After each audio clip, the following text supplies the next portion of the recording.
हा पर्टिक्युलर लहान लेकरांमध्ये पण आहे आणि आमच्या आरोग्य तपासणीमध्ये पण त्याचं अंतर्भूत केलेलं आहे मुद्दा.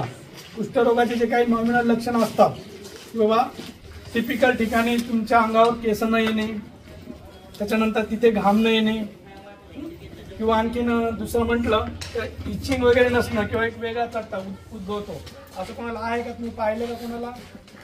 चेहऱ्यावर सोडून चेहऱ्यावर तुमच्या जे चट्टे येतात तर ते ॲस्कॅरिसमुळे, ॲस्कॅरिस म्हणजे जे जंतू असतात, जत म्हणतो आपण त्यांना, ते पोटात वाढल्याच्या नंतर त्याचं पण कारण तुमच्या नखातून जाणारा वेगवेगळ्या प्रकारचे जंतूच आहेत. त्याचे जे आहेत बारीक अंडे असतात ते आपल्या पोटात जातात आणि त्याची वाढ मग पोटात गेल्यानंतर होतात. हे काय करतात, मग तुमच्या अंगातले जे व्हिटॅमिन्स वगैरे न्यूट्रिएंट्स आहेत तर ते जंतच खाऊन घेतात, तुमच्या शरीराला त्याचा पुरवठाच करत नाहीये.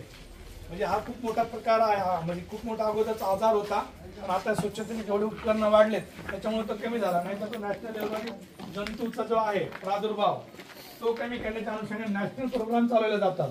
आता पण आपण एक दर 6 महिन्याला गोळी खातो. कोणी खाल्लेली का गोळी? सगळ्यांनीच खाल्लेली असणार. तर ती गोळी त्याचीच आहे. अलग लक्षात, ते जंतू आपल्या गेल्याच्या नंतर वाढू नये म्हणून, किंवा जे आहेत अंडे ते जागच्या जागेवर नाहीसे व्हा म्हणून. हे काय करतात, तुमच्या अंगातले जे न्यूट्रिएंट्स आहेत किंवा जे रक्तवाढीचे घटक आहेत हे कमी करतात. त्याच्यामुळे तुम्हाला ॲनिमिया होतो. ॲनिमिया झाले की मग तुमच्या चेहऱ्यावर पांढरट चट्टे येतात, ज्यांना येतात हे त्यांच्या म्हणजे ते लक्षण आहे किंवा तुमच्या अंगामध्ये कृमी आहेत. आणि दुसरी गोष्ट आणखीन, ज्यांच्यामध्ये असे काही कृमीचे आहेत अंतर्भाव झालेल्या शरीरामध्ये, तर ह्या मुलांना किंवा ह्या मुलींना जास्त गोड खावेसे वाटते. आलं लक्षात? मग ते साखर खाणार किंवा मग काही गुळ खाणार किंवा गोड पदार्थ खाणार. कारण की काय, ती रिक्वायरमेंट तुमच्या शरीराची नसून त्या कृमींची आहे. त्या कृमीमध्ये तुम्हाला मग गोड खाल्ल्यामुळं त्यांची वाढ तर होतेच पुरेपूर, आणि त्याच्यासोबत तुमचे जे न्यूट्रिएंट्स घटक आहेत ते पण ते खातात. याच्या अनुषंगाने ज्यांना तसं वाटत असेल की गोड पदार्थ वगैरे जास्त खावं असे, तर त्यांनी टाळायचे ते. ओके, त्याला तुम्ही फिडिंग दिली नाही की तुमच्या अंगातला जो प्रादुर्भाव आहे तो पण कमी होईल.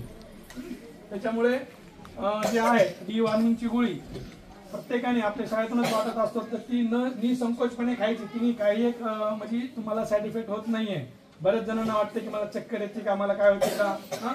तसं असलं असतं ते शासनाने पाठवलं नसतं. शासन हे तुमच्या काळजीसाठीच आहे.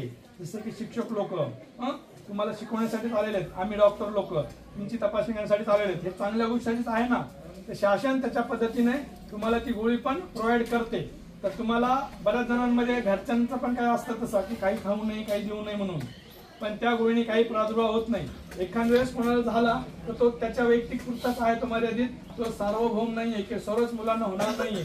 ओके, त्यासाठी जेव्हा तुम्हाला सर ती गोळी देतील तेव्हा निसंकोचपणे ती खायची. ओके. अरे आवाज.